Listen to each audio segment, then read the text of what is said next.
سبيل الدموع سبيل مريح تنهد يا صاحي.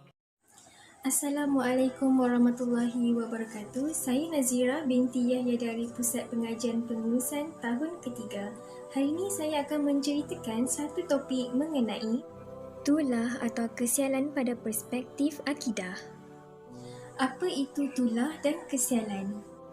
Menurut Kamus Dewan Bahasa dan Pustaka, tulah dan kesialan berkaitan dengan kecelakaan dan sial apabila seseorang itu melanggar sesuatu larangan, iaitu pantang larang atau tabu, maka seseorang itu akan mendapat hukuman alam gaib atau makna lain ditimpa bencana, sakit dan sebagainya. Berbeza dengan orang moden, apabila dikenakan hukuman, ia akan dikaitkan dengan undang-undang jenayah, iaitu peraturan yang mengatur perbuatan seseorang dan hukuman apa yang setimpal kepada pelaku jenayah.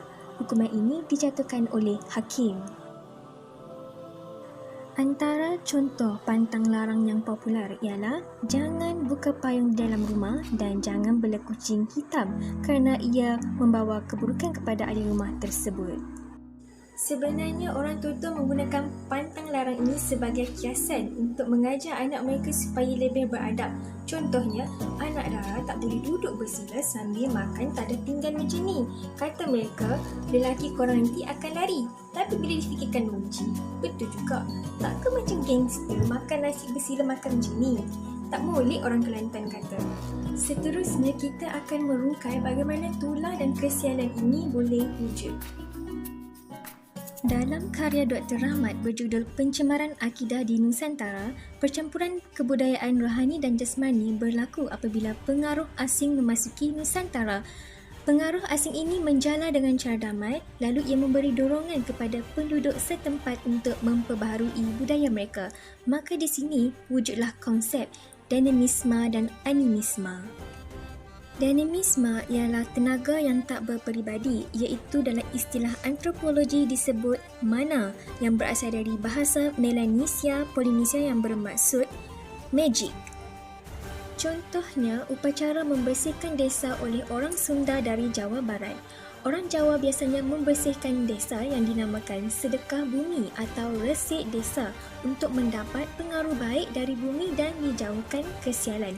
Tradisi ini dilaksanakan pada awal bulan Muharram dan dimulakan dengan bubur surah dan hasil bumi untuk dimakan dan dikuburkan.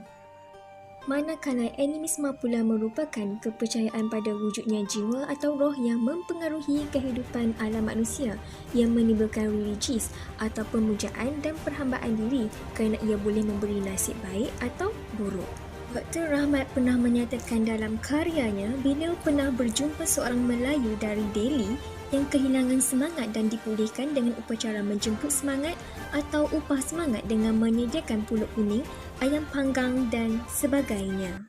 Baiklah, jika kita lihat tadi upacara membuang sial ini sebenarnya bercanggah dengan agama Islam. Islam tidak menghendaki penganutnya untuk hidup dalam khayalan dan juga perkara karut sehingga mengamalkan amalan-amalan khurafat di mana tiada dalil maupun nas-nas yang menyatakan kesahihannya di dalam Al-Quran maupun As-Sunnah. Menurut perspektif akidah, mempercayai tulah dan kesialan ini sebenarnya dikategorikan sebagai khurafat. Khurafat ialah kepercayaan dan perbuatan karut yang dianggap mempunyai hubungan dengan agama Islam, sedangkan secara hakikatnya ia langsung tidak berkaitan, malah bertentangan dengan konsep tauhid dan syariat Islam. Sebagai seorang Muslim, wajiblah kita percaya bahawa Allah Subhanahu Wa Taala sahaja yang boleh memberi manfaat dan mudarat seperti dalam surah Yunus ayat 107. Menurut tafsiran Ibnu Katsir, sesungguhnya kebaikan, keburukan, manfaat dan bahaya hanyalah milik Allah Subhanahu Wa Taala sahaja. Tiada ada satu pun boleh menyekutukan Allah dalam hal yang demikian. Islam menegah penganutnya terjerumus dengan kepercayaan sesuatu musibah itu datang daripada makhluk, sedangkan makhluk tidak sedikit pun mempunyai kuasa yang boleh datang manfaat dan mudarat. Hal ini ia boleh merosakkan akidah seseorang.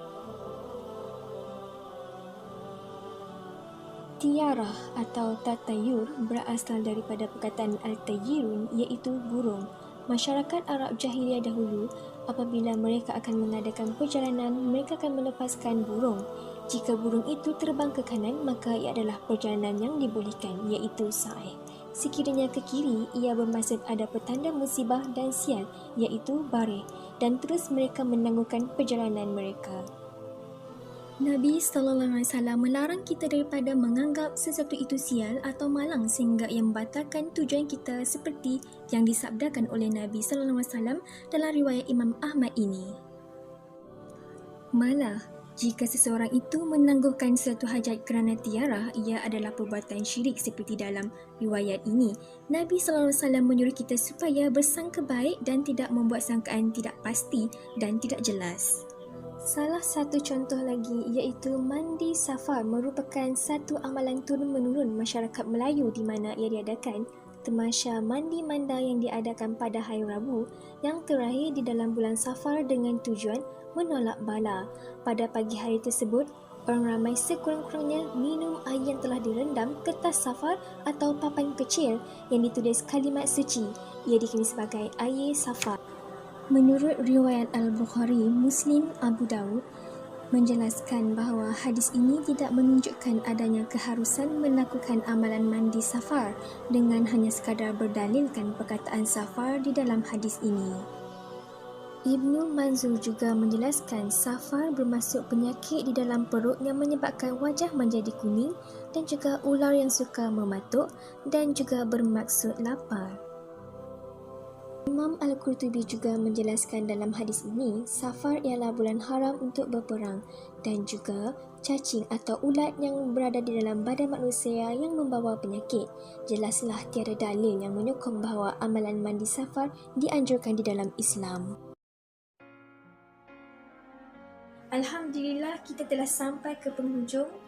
Jadi kesimpulannya di sini, jika kita didatangi musibah, berdoalah kerana doa itu senjata orang beriman dan sentiasa menghadiri majlis ilmu, perbanyakkan bacaan buku-buku ilmiah supaya kita dapat meningkatkan ilmu pengetahuan kita dan juga dapat menjauhi perkara-perkara khurafat.